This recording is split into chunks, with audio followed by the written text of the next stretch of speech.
அறநிலையத்துறையே இருக்கக்கூடாது அப்படின்னு சொல்ற பாஜகவுடைய குரலாகத்தான் தாவேக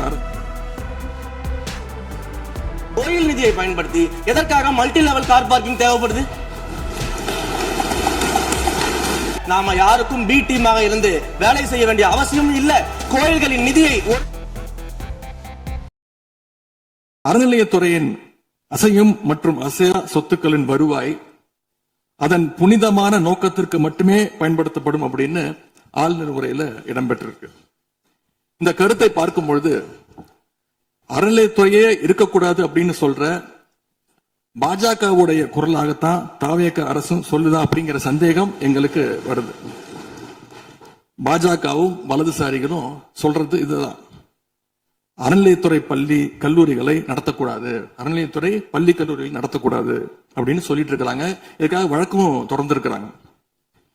இந்த நிலைப்பாடு திருமண மண்டபங்கள் வணிக வளங்களோடு நிற்குமா, இல்ல கல்வி நிறுவனங்களுக்கும் இந்த கண்டிஷன்ஸ் அப்ளை செய்யப்படுமா? மாண்புமிகு அறநிலையத்துறை அமைச்சர்கள்.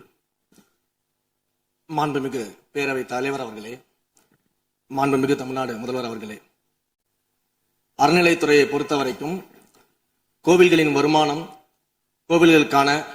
கோவில்களில் வரக்கூடிய பக்தர்களுக்காக செலவிடப்படும் என்பதை நம்முடைய ஆளுநர் உரையில் இடம்பெற்றதுதான் அதனுடைய சாராம்சம்.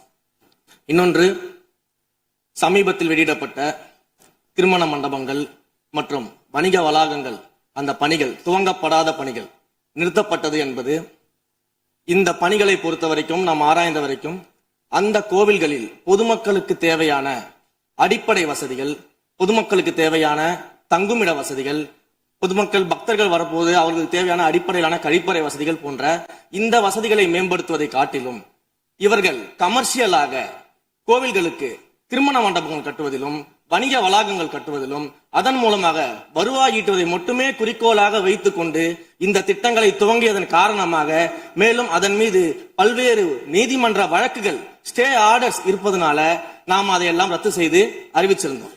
இதற்கு ஒரே ஒரு உதாரணமாக எந்த அளவிற்கு கோவில்களை கமர்ஷியலாக மாற்றுவதற்கு கடந்த ஆட்சி காலத்தில் முயற்சி செய்து கொண்டிருந்தார் என்பதற்காக ஒரே ஒரு சிறிய உதாரணத்தை மட்டும் சொல்லிடுறேன்.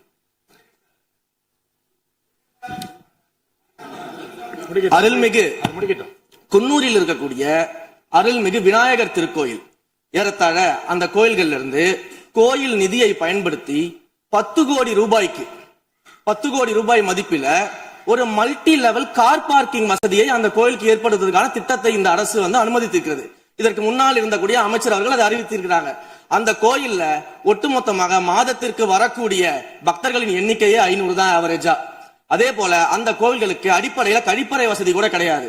இது மட்டும் இல்ல, குன்னூர் மற்றும் உதகையை சுற்றி இருக்கக்கூடிய அனைத்து பகுதிகளிலும் இருக்கக்கூடிய 50 கோவில்கள்ல பேசிக்கா இருக்கக்கூடிய டாய்லெட் ஃபெசிலிட்டிஸ் கூட அங்க இருக்கக்கூடிய கோயில்களுக்கு கிடையாது.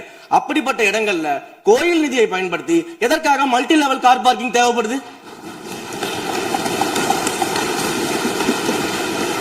அப்ப இது கமர்ஷியல் திட்டங்கள் இல்லையா?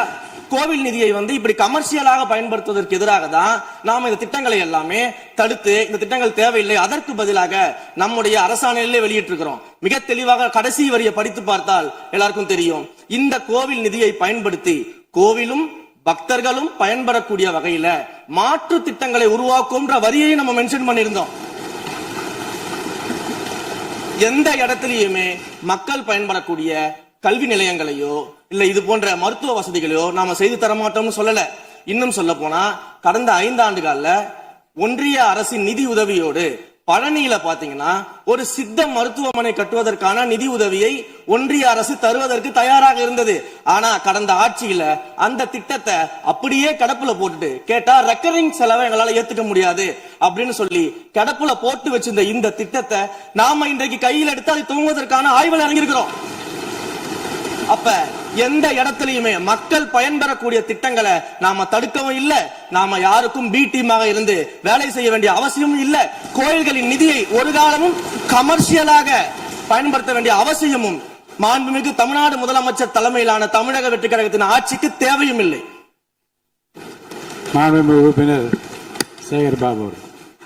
மாண்புமிகு பேரவைத் தலைவர் அவர்களே, இந்து சமய அறநிலைத்துறை கொடைகள் என்ற ஒரு சட்டம் இருக்கின்றது. அந்த சட்டத்தில் விதி 69 என்ற குறிப்பிடப்பட்டிருக்கின்ற அந்த பணிகள் சட்ட விதிகள்